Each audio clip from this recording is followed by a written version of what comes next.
6월절이 다가와서 예수님께서 예루살렘 성전에 들어가셨습니다.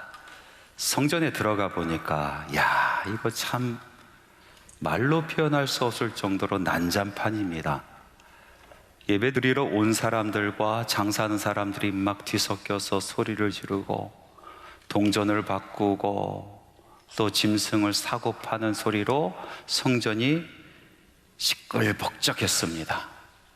짐승들의 울음소리가 끊이지 않고요, 짐승들의 분뇨 냄새가 성전을 가득 채웠습니다. 예수님께서는 그 모습 보시고 많이 화를 내셨습니다. 그래서 노끈으로 채찍을 만드셔서 그 채찍을 휘두르시면서 짐승들을 다 쫓아내시고요, 돈 바꾸는 그 상을 완전히 뒤엎어버리시고요, 비둘기를 파는 이 장사꾼들에게 새 장을 가지고 성전 밖으로 나가라고 소리를 고래고래 지르셨습니다. 엄청난 사건이 일어난 것입니다. 상상치 못했던 사건이었습니다. 어느 누구도 하지 못하던 일들, 그 일들을 예수님께서 하셨습니다. 유대인들이 예수님께 찾아와 이렇게 묻습니다. 이런 일을 하는 표적이 무엇이냐, 우리에게 보이라. 예수님께서 대답하십니다. 너희가 이 성전을 헐라 내가 사흘 동안 일으키리라. 지난주에 여러분들과 함께 요한복음에 있는 가나의 혼인잔치에 대한 말씀을 나눴습니다. 이 가나의 혼인잔치 바로 뒤에 따라오는 말씀이 바로 예수님께서 성전을 깨끗게 하신 이 정화의 사건입니다.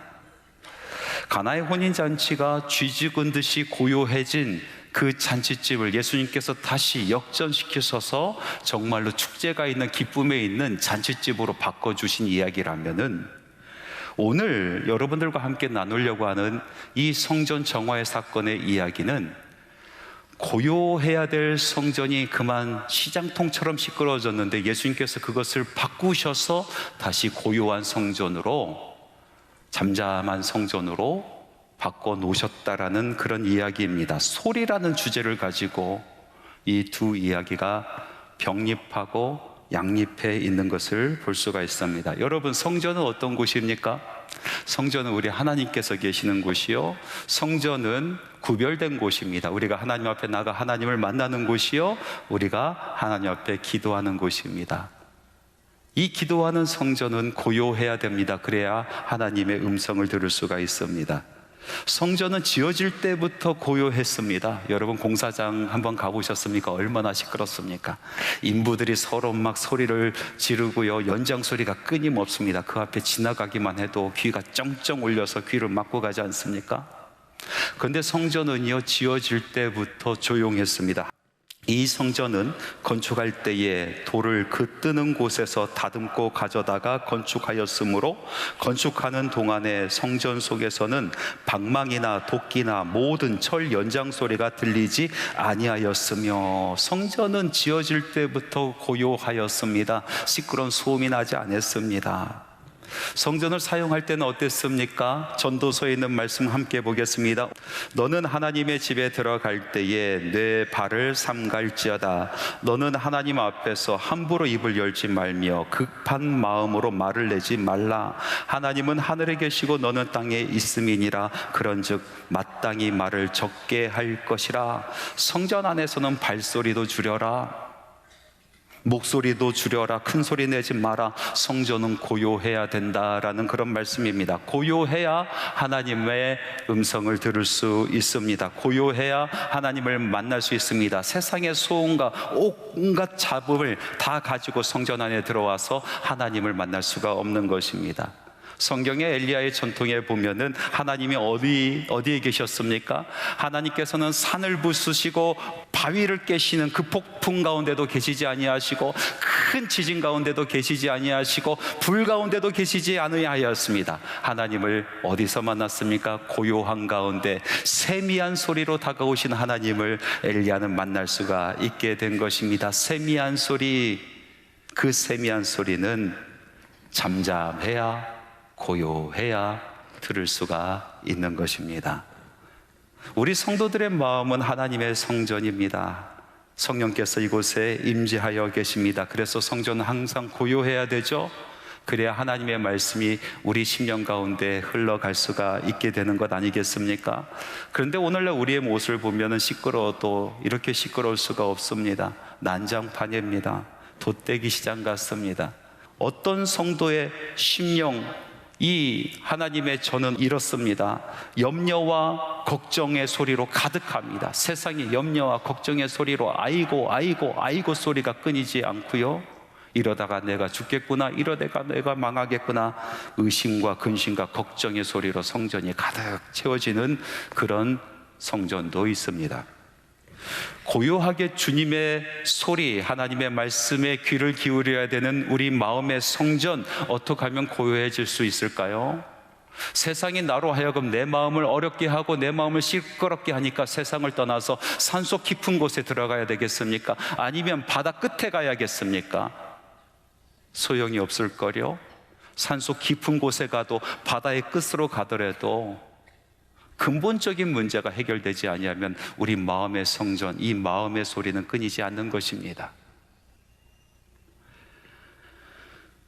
예수님께서 두 번째 표적으로 보이신 성전의 정화의 사건, 이 사건을 가만히 묵상하다 보니까 우리의 마음의 성전이 고요해지는 방법이 이곳에 고스란히 드러나 있습니다. 이것이 표적입니다. 어떻게 하면 우리의 마음의 성전이 고요해질까? 이제 말씀 안으로 들어가 봅시다. 먼저 우리가 주의 깊게 봐야 될 부분은요, 우리 예수님께서 성전의 거룩함을 위하여, 그 고요함을 위하여 의분을 가지셨다라는 말씀입니다. 예수님께서 성전에 들어가셔서 하신 일들이 너무나 충격적인 일 아니겠습니까? 노끈으로 채찍을 만드셔서 짐승들을 후려치면서 쫓아내셨어요. 돈을 바꾸는 그 상을 완전히 뒤엎으셨어요.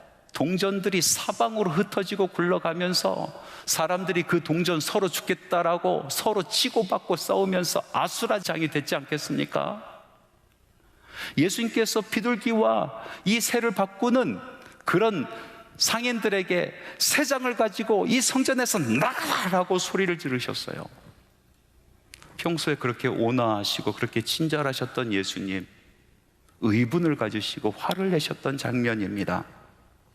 왜 이렇게까지 화를 내셨을까? 성경 말씀을 이렇게 기록하고 있습니다. 내 아버지의 집으로 장사하는 집을 만들지 말라. 예수님께서 내 아버지의 집으로 장사하는 집으로 만들지 말아라고 하시면서 화를 내셨다는 거예요. 그러면 아버지의 집은 어떤 모습이었을까요? 어떤 모습이어야 되는데 이렇게 장사하는 집으로 만들어서 예수님께서 화를 내셨을까요? 이 본문 말씀은 너무나 중요한 말씀이라 우리가 알고 있는 사복음서 모두에게 기록되어 있는 말씀이에요. 마태, 마가, 누가, 요한 모든 복음서에 이 말씀이 기록되어 있는데 요한복음만 빠져있는, 나머지 세 개의 공간 복음 속에만 있는 말씀이 하나 있어요. 그것은 성전은 기도하는 집이라 그러나 너희들이 강도의 소굴로 만들었도다 하시는 말씀이에요.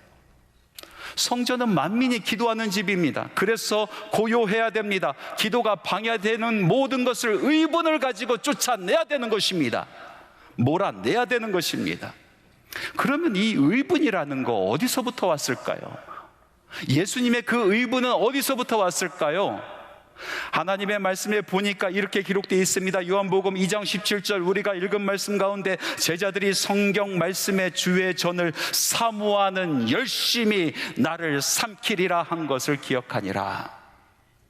성전을 사모하는 그 열심, 성전을 사랑하는 그 열심이 예수 그리스도를 삼키셔서 예수님께서 그렇게 의분을 가지시고 성전을 깨끗게 하셨다라는 말씀입니다. 성전을 사랑할 때, 그 사랑하는 열심이 있을 때 우리 안에 성전을 위한, 그 성전을 깨끗게 하기 위한 열심이 있을 수 있다라는 말씀인 것입니다. 어떤 사람은 자기의 편안함을 위해서 성전이 더러워지고 성전의 소음이 가득해지는데 그것을 그냥 방치할 때가 많이 있어요. 여러분, 편안한 것과 평안한 것은 전혀 다른 것입니다. 여러분, 편안한 것을 쫓다가 마음속에 평안을 깰 때가 얼마나 많이 있습니까? 오늘 읽은 이 말씀이 그렇지 않습니까? 예루살렘에 있었던 그 사람들이 꼭 그 모습 아니겠습니까? 왜 그들이 성전에서 돈을 바꿨으며 왜 그들이 성전에서 짐승을 사고 팔았습니까? 편안함을 위해서 그랬습니다. 이스라엘 남자들은 1년에 한 번씩 유월절이 되면 성전으로 올라가야 됐습니다. 그런데 올라가서 성전세를 바치려다 보니까 동전이 달라요. 그것을 준비하는 것이 여간 쉽지 않은 일입니다. 귀찮은 일입니다. 하나님 앞에 번제를 드리러 가는 이 백성들이 정말로 흠없는 그 제물을 직접 가지고 왔어야 되는데, 먼 곳에 있다 보니 그곳에 짐승을 가지고 가는 것, 그것도 흠이 없게 가지고 가는 것이 너무나 힘이 든 일이었습니다. 그래서 그 편안을 위해서, 그 편의를 위해서 성전에서 동전을 바꾸기 시작하였고, 성전에서 짐승을 사고 파는 일들이 벌어지게 된 것입니다. 그러다 보니까 나중에 그 편안함을 쫓다 보니까 성전 안에 평안이 깨지는 거예요.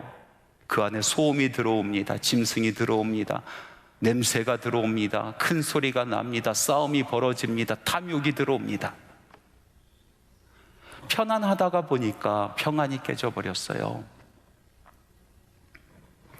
코로나19가 끝이 나고 한국교회에 논쟁이 되는 것이 하나 있었어요.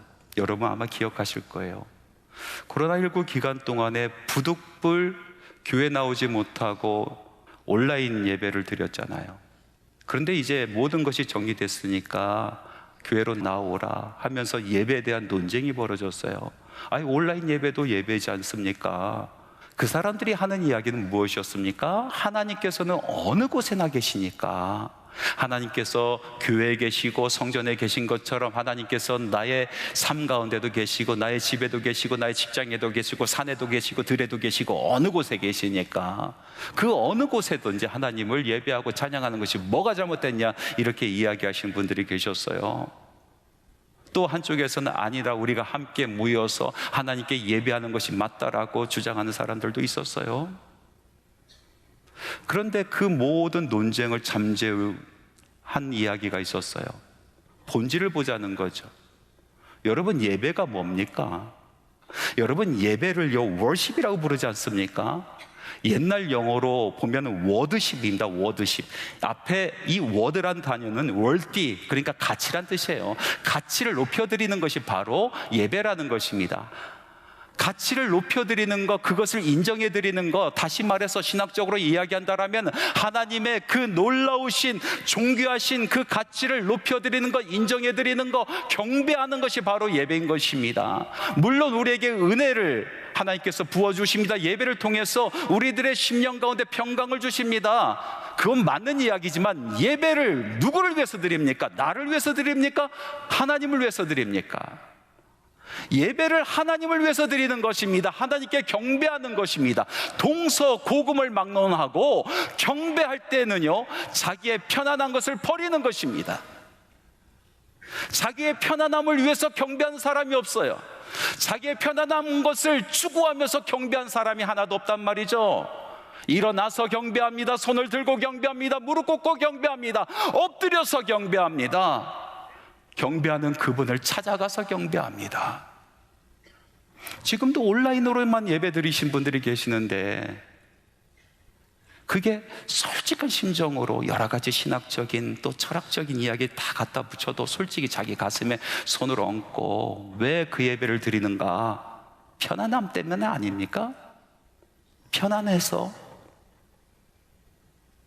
그래서 온라인 예배를 드리는데, 저도 그거 들어보니까 자꾸 편한 것만 찾아요. 처음에는요, 옷을 딱 입고 넥타이 딱 매고 식탁에 딱 깨끗이 정리해서 이렇게 허리를 꼿꼿이 세우고 보면서 아멘 하면서 찬양 부르고 하다가 어느 순간에 제 몸이 쇼파로 가 있어요. 그러니 누워 있어요. 어떤 분은요, 이 온라인으로 예배를 드리시면서 저기 어디 순복음교회에서 예배를 시작했는데 한수망교회에서 축도를 받아.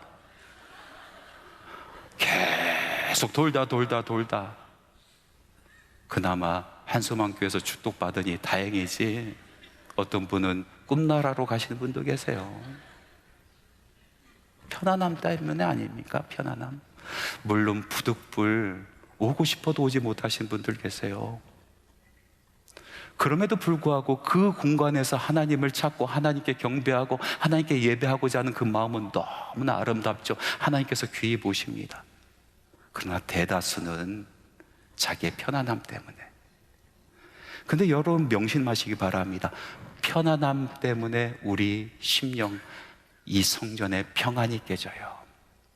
어느 순간에 소음이 들어오기 시작하고 염려가 들어오고 더러운 것이 들어오고 죄악이 들어오고 하나님의 소리만 울려 퍼져야 되는 이 성전, 이 고요한 성전이 그만 세상 소리에 이리 휘둘리고 저리 휘둘리는 그런 성전이 되어버린단 말이죠. 이 세상 소리를 잠재우는 것이 무엇입니까? 바로 기도입니다. 성전은 만민이 기도하는 집이라. 기도가 무엇입니까? 세상의 소리를 잠재우고 하나님의 음성에 귀를 기울이는 게 기도입니다.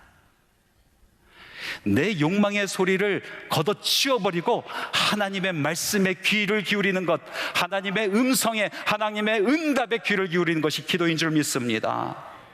의분을 가지십시오. 여러분의 성전이 더러워지는 것, 여러분의 성전이 시끄러워지는 것, 여러분의 성전이 망해가는 것에 대한 의분을 가지시기 바랍니다.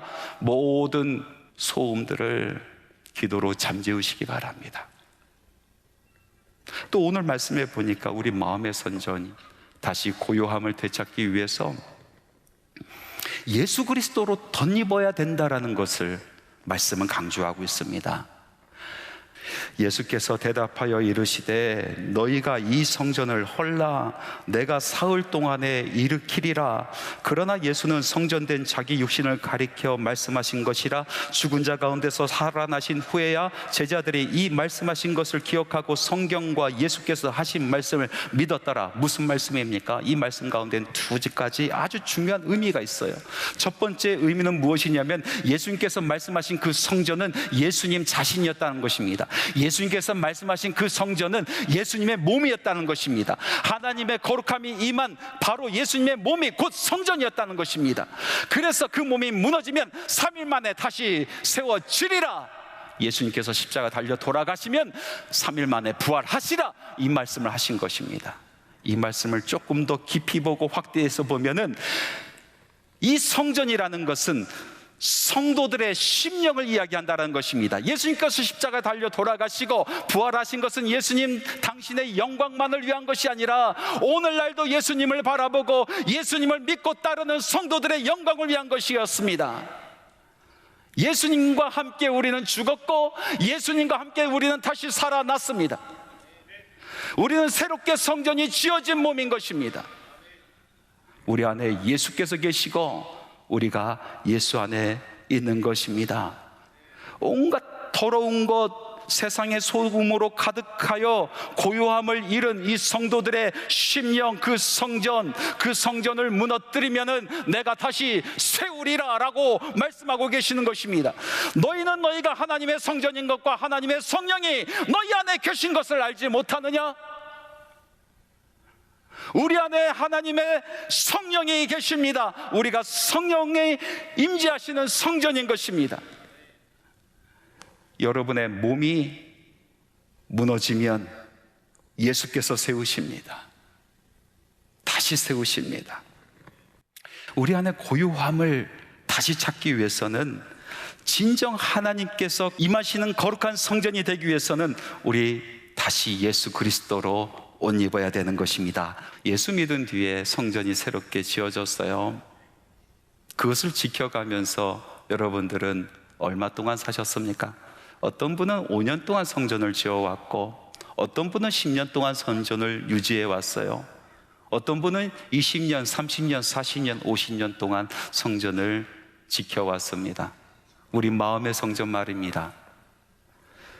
그 세월 동안에 영광도 있었습니다. 아름다움도 있었습니다. 축제도 있었습니다. 기쁨도 있었습니다. 감사도 있었습니다. 놀라운 기적도 있었습니다.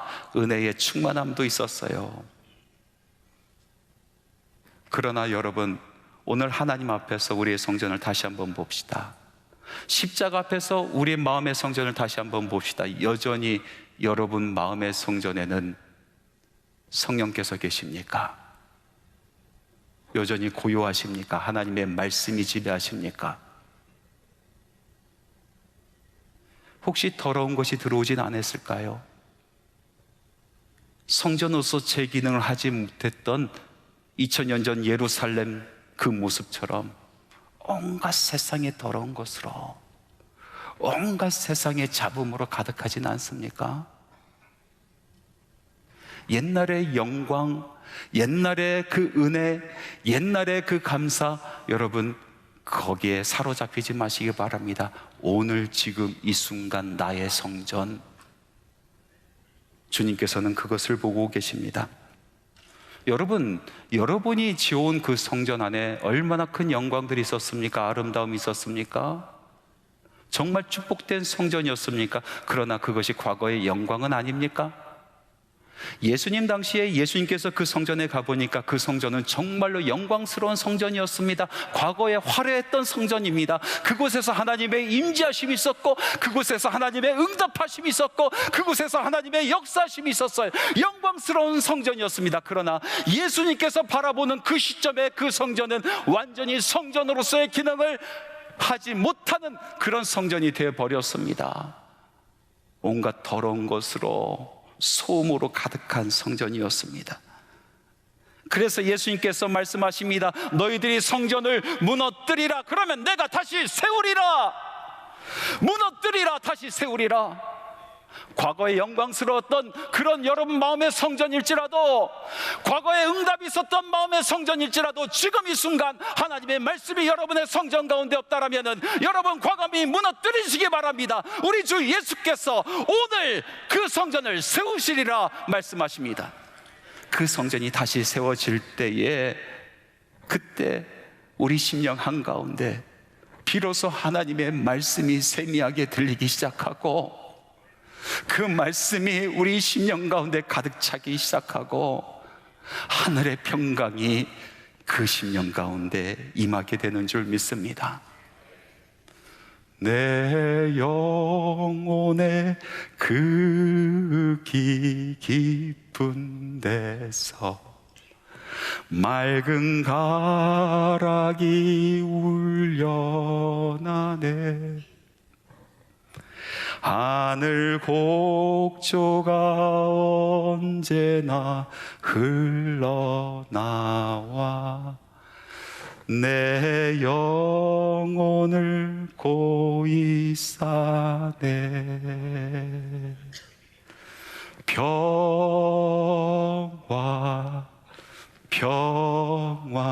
평화로다. 하늘 위에서 내려오네. 그 사랑의 물결이 영원토록 내 영혼을 덮으소서. 여러분, 오늘 여러분의 심령이, 여러분의 마음의 성전이 더러워졌거든, 소음으로 가득 찼거든, 미련 없이 무너뜨리십시오. 우리 주 예수께서 다시 세우십니다. 말씀을 맺겠습니다. 요한복음의 말씀에 보니까요, 이 가나의 혼인잔치의 표적, 그 이후에 바로 따라온 표적이 예수님께서 성전을 정화하셨던 이 표적이에요. 가나의 혼인잔치를 통해서 예수님께서는 정말로 기쁨이 있고 웃음이 있고 왁작지껄해야 되는 그런 잔치집이 쥐죽은 듯이 고요해진 것을 보시고 마음 아파하시면서 그것을 역전시키셔서 축제의 잔치의 자리로, 기쁨의 자리로 다시 만드신 사건입니다. 그런데 반대로 오늘 두 번째 표적을 보니까 정말 고요한 가운데 주님을 바라봐야 될 그 성전에 온갖 찻동상이 들어와서 시끌벅적한 시장통 같은 그런 모습을 우리 주님께서 화를 내시면서 금지시키시고 그 성전을 바꾸셔서 고요한 가운데, 잠잠한 가운데 주님 바라보게 하신 사건입니다. 여러분, 우리의 삶은요, 새술에 취한 것처럼 기뻐하는 축제의 삶이 되어야 되는 줄 믿습니다. 그러나 우리의 심령은, 우리의 마음의 성전은 고요한 가운데 세미하게 다가오시는 하나님의 음성을 듣는 곳이어야 되겠습니다. 안타깝게도 많은 분들이 거꾸로 살아가요. 축제의 삶 살아가야 되는데 그만 쥐죽은 듯이 고요하게 삶을 여유하고, 우리 마음은 고요해야 되는데 마음은 왜 이렇게 시끄러운지요? 온갖 소음과 의심과 걱정과 질투와 시기와 각종 냄새 나는 것으로 가득합니다. 사랑하는 성도 여러분, 우리의 마음의 성전을 다시 세웁시다. 고요함을 다시 찾읍시다. 기도로 세상의 소리를 저버리고 하나님의 말씀만이 우리의 심령을 울리는 복된 성전 되기를 간절히 바랍니다.